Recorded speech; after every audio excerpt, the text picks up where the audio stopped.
Após uma belíssima partida de futebol no Maracanã, o Flamengo pode dizer que está vivo. E sim, está na disputa pelo título brasileiro de 2023. A distância do Flamengo para o líder, com todo mundo já, com todos os jogos disputados, é de 2 pontos. E qualquer derrota que o Palmeiras sofra, desde que o Flamengo cumpra todos os pontos, pode significar que o rubro-negro seja campeão brasileiro, já partindo do princípio que o Botafogo muito dificilmente vai ganhar 4 dos seus jogos, tá? Então, assim, um jogo que exigiu do Flamengo um desempenho soberbo em 3 atributos. E eu vou detalhar aqui nesse vídeo quais são esses 3 atributos.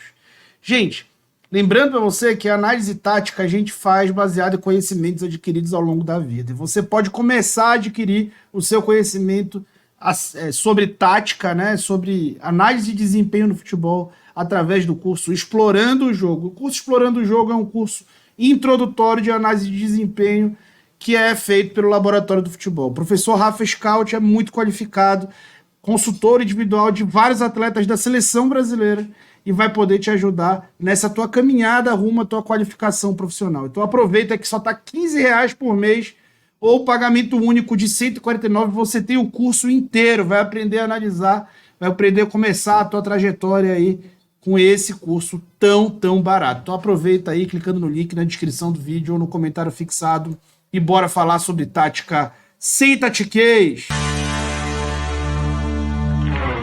Flamengo e Bragantino entraram em campo com modificações por conta da data FIFA. O Bragantino muda o lateral direito e passa a jogar com o Aderlan, que é um lateral que fica bem mais preso. Continua utilizando ali o Juninho Capixaba e tem o Vitinho e não o Mosqueira, que volta de lesão, não tem nada a ver com data FIFA. Deixa de ter o Thiago Borbas para ter o Sacha, que é o que a gente previa, e tem o Lucas Evangelista como um terceiro homem de meio, um meia propriamente dito, né? O Bragantino força bastante esse lado esquerdo nessa partida, porque o Vitinho ataca em diagonal e fixa no lateral oposto, e o Capixaba tentou o tempo inteiro explorar as costas do Luiz Araújo. A gente vai mostrar detalhadamente aqui no vídeo como é que foi essa parte aí. Vamos lá. Bom, uma das coisas que a gente tem que falar do Bragantino e que sempre falou ao longo do pré-jogo é que esse time é o time que melhor marca alto no futebol brasileiro.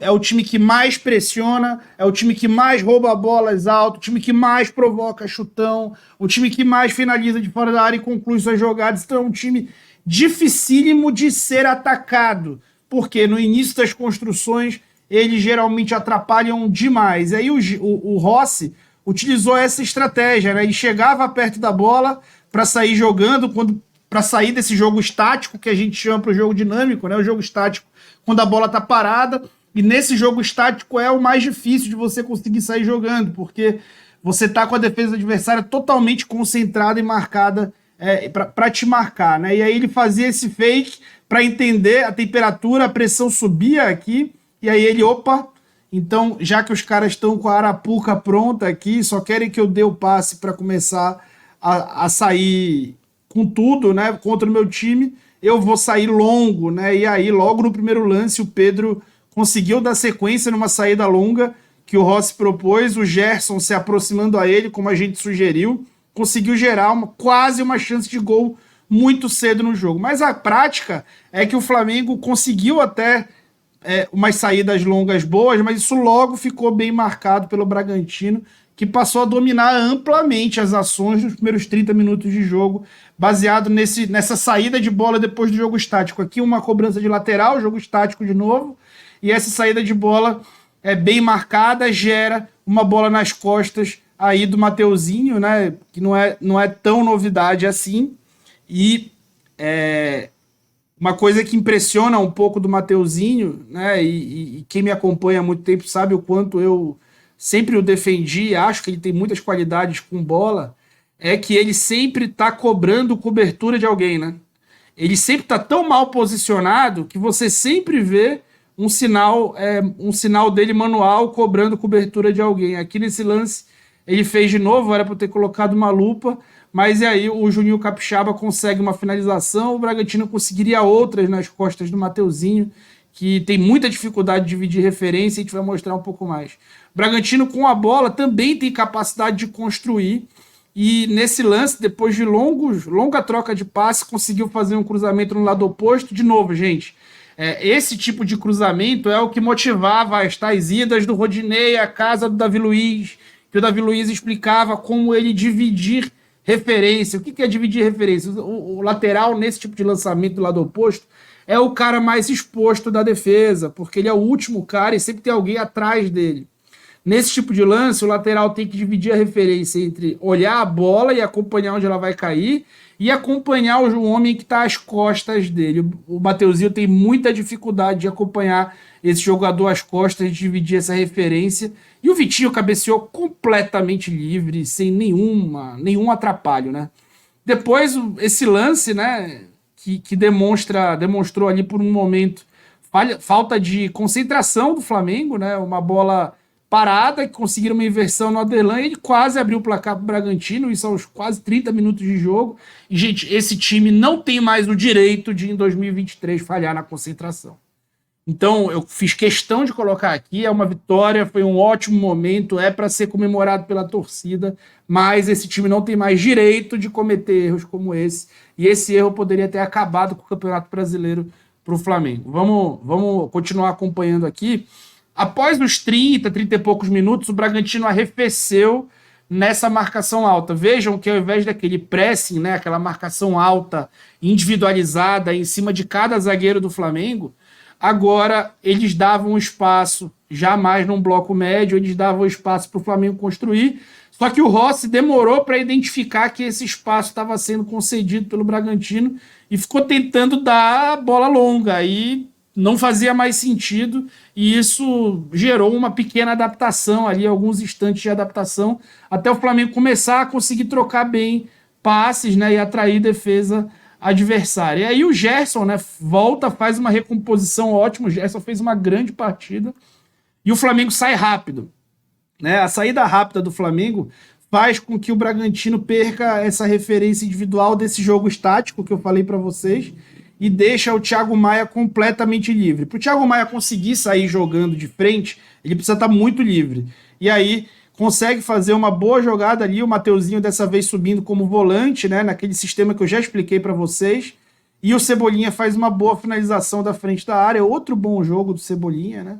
E o Cleiton, que vira Neuer contra o Flamengo, espalma para frente, o Pedro não consegue aproveitar. Depois mais uma jogada, né, nas costas do Mateuzinho, um bate-rebate, é verdade, de novo ele faz sinal pro Rossi sair. Cara, essa bola não fazia o menor sentido o Rossi sair.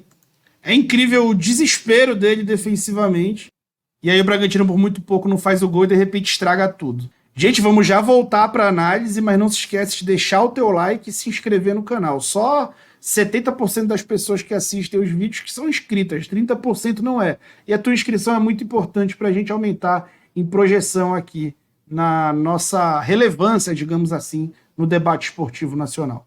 Então vamos para o segundo tempo. Para quem não sabe, eu tenho um grupo de membros aqui do canal que eu faço a transmissão tática de todos os jogos para eles, né? E ali eu comecei a sugerir algumas mudanças para o Flamengo. É incrível, uma curiosidade que o Tite fez, mudanças diferentes do que ele costuma fazer normalmente nesse jogo, e todas as mudanças que ele fez a gente tinha pedido no canal. Uma delas era a saída do Mateuzinho para a entrada do Wesley. Gente, mas o Mateuzinho e o Wesley é a disputa do pior, parece a disputa Pará-Rodinei. Gente, é diferente. O Wesley ficou estigmatizado por ser um jogador ruim defensivamente de forma injusta. Ele, é verdade, tem muitas deficiências no momento ofensivo do jogo. Não sabe cruzar, é impressionante isso. É muito afoito em tomada de decisão, embora tenha realmente muita capacidade de profundidade, e não é um cara bom para construir por dentro.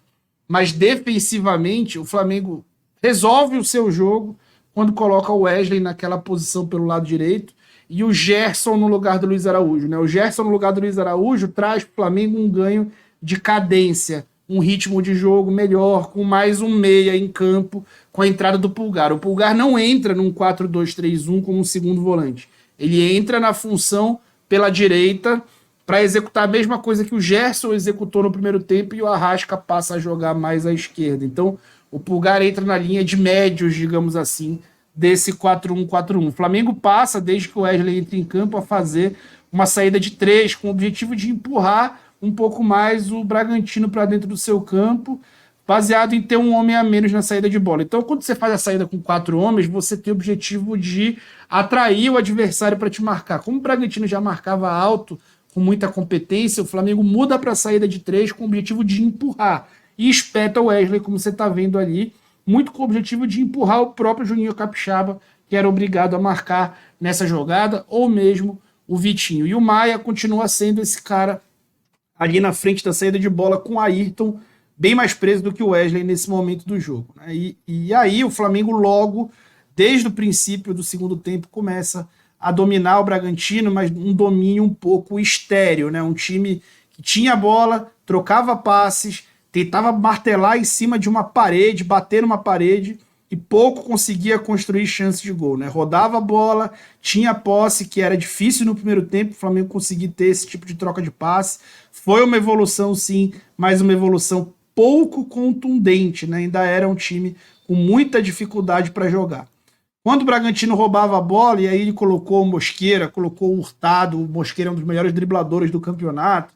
Quando o Bragantino começava a ter a bola, o Flamengo tinha realmente muitas dificuldades, especialmente quando eles conseguiam construir, né? Um time já muito bem treinado, e nesse lance aí, o Flamengo conta com a sorte dessa bola na trave do Eduardo Sacha e o rebote isolado, né? Depois o Flamengo coloca o Bruno Henrique em campo, e o Bruno Henrique pelo lado direito, né? O Bruno Henrique entra para jogar pelo lado direito, e o Flamengo passa a jogar numa espécie de 4-2-4, né? O Cebolinha estava bem, fica no jogo, o Gerson volta para a volância, o Arrasca fica ali como segundo atacante, junto com o Pedro, e o Flamengo vai com tudo aí, né, para a vitória. A utilização do Bruno Henrique pelo lado direito não era uma coisa que a gente imaginava ou sugeria, né? Quando a gente sugeria a entrada do Bruno Henrique era para jogar por dentro, com o Gerson aberto e o Arrasca recuado. Mas é por isso que o Tite é técnico e a gente está aqui só falando de futebol, né? O Tite faz a mudança certa. No início, o Flamengo sofre um susto grande, né? Eu vi essa bola sobrando para o atacante do Bragantino fazer esse gol, ela veio um pouco atrás, né? O Bragantino é um time muito qualificado, impressionante. E aí o Flamengo, com essas mudanças, passa a ter ali uma capacidade de vencer duelos, né? Foi um jogo totalmente sobre duelos, né? O time tem uma capacidade de vencer duelos impressionante. E aí o gol totalmente com a mão do Tite, né? O Bruno Henrique pelo lado direito pega a bola e parte em velocidade, empurra o Bragantino para trás, e o Pulgar, como elemento surpresa, vai se projetar muito como o William Arão fazia, né? Se projeta por essa diagonal do lado direito e abre um espaço, né? O Cebolinha do lado oposto e o Pedro por dentro da área fazem com que esse espaço na frente da área seja aberto. O Arrascaeta inicialmente não entende que o passe vem ali, porque é um ângulo diferente de passe, né? Mas quando vê que a bola vai ali, cruelmente colocada pelo Pulgar, ele se projeta e vence, né? E vence na explosão. Depois coloca com nojo essa bola no canto e vai dar depois uma porrada no Cleiton, que é o Neuer eventual, que atrapalha a vida do Flamengo sempre, para abrir o marcador e dar números finais para a vitória do Flamengo, que ainda teria uma grande defesa do Cleiton num contra-ataque finalizado pelo Bruno Henrique depois de um desvio. E o Bragantino depois vai para o desespero, coloca 3 centroavantes, e aí a expulsão tola lá do Borbas facilita a reta final do jogo para o Flamengo, né? Um jogo que exigiu do Flamengo 3 características muito importantes. Tática, vocês viram que foi preciso o Tite adaptar o jogo algumas vezes ao longo da partida, e em momento nenhum conseguiu controlar o seu adversário e vice-versa. Então, a parte tática foi decisiva. A parte física foi talvez a mais preponderante, porque você enfrenta um adversário com média de idade de 24 anos, como a gente falou aqui no pré-jogo, e o Fábio Masseridian falou na coletiva. Você enfrenta o adversário que melhor marca alto no campeonato. Você enfrenta o adversário que mais tem intensidade, número de duelos por minuto de posse de bola. Então você enfrenta um adversário muito qualificado para te defender alto e não te deixar jogar. Você muda várias vezes a estratégia para conseguir jogar e depois consegue jogar já numa segunda etapa e dentro daquela janela de superioridade que o Flamengo teve, faz o gol e vence. Mas a terceira característica talvez seja a mais surpreendente, aquela que a gente não esperava, que é o mental. Como diria o Tite, o Flamengo foi mentalmente forte. Gente, para esses caras que estão tão acostumados a dominar jogos e a serem eles os caras a causarem dificuldades ao time adversário, é muito difícil você tentar sair jogando e não conseguir. Você ser marcado alto e não conseguir progredir com o seu jogo. Times assim, com essa característica, quando não conseguem ter a bola, geralmente perdem a cabeça e passam a tomar decisões erradas, passam a errar ali até o próprio comportamento, passam a tentar resolver sozinho, e a gente não viu o Flamengo em momento algum fazer isso. A gente viu um time o tempo inteiro fiel ao plano de jogo do treinador, que primeiro ali não deu muito certo e depois passou a dar muito certo. Sem essa fidelidade ao plano de jogo, o Flamengo jamais teria conseguido vencer a equipe muitíssimo bem treinada do Pedro Caixinha, que é o melhor técnico do Campeonato Brasileiro, mas assim, disparadamente. É isso, gente. Então, assim, vitória maiúscula do Flamengo, que agora tem que secar muito o Palmeiras. O resultado do Botafogo com o Fortaleza eu acho que foi bom para o Flamengo, porque se o Fortaleza vence o Botafogo, o Fortaleza praticamente fica livre de chance de rebaixamento e pode ir para um jogo contra o Palmeiras num contexto ali um pouco mais relaxado. Agora, com o empate, o Fortaleza praticamente se vê obrigado a vencer o Palmeiras para acabar com esse fantasma que assombra por lá, depois de uma Sul-Americana que eles deveriam ter sido campeões, e depois disso o ânimo cai, a mobilização cai, isso é muito comum no futebol, essa tal ressaca. Então, é possível sim que Fortaleza tire ponto do Palmeiras, é possível sim que o Cruzeiro tire ponto do Palmeiras, embora talvez seja até mais provável que o Palmeiras vença os 4 jogos e confirme o título. O Flamengo colocou pressão no colo do Palmeiras e o Botafogo nem precisava dessa pressão imediata. Infelizmente, para os botafoguenses, ele realmente ruiu. E hoje parece que no final dos jogos entra no modo Ferg Time. Se vocês se lembram do Alex Ferguson, que era o time que fazia muitos gols nos últimos 5 minutos, o Botafogo nos finais de jogos tem um certo Ferg Time do avesso. Ele entra no modo chama-gol e dessa vez o Fortaleza não conseguiu foi fazer. Mas que o Botafogo tentou tomar, ele tentou tomar de tudo quando era jeito naquele final de jogo, assim como tomou do próprio Bragantino no jogo anterior. Tá bom? Então o Campeonato Brasileiro completamente aberto, é sim uma competição empolgante. Se o nível técnico é alto, baixo, gente, desculpa, não é hora de avaliar isso, tá bom? É hora de curtir o momento e aproveitar esse fim de campeonato que o Flamengo, apesar de todos os fracassos do ano de 2023, consegue se manter inserido nesse contexto. É isso, gente. Aproveitem a promoção do curso Explorando o Jogo. Deixa o teu like, se inscreve no canal e eu fui.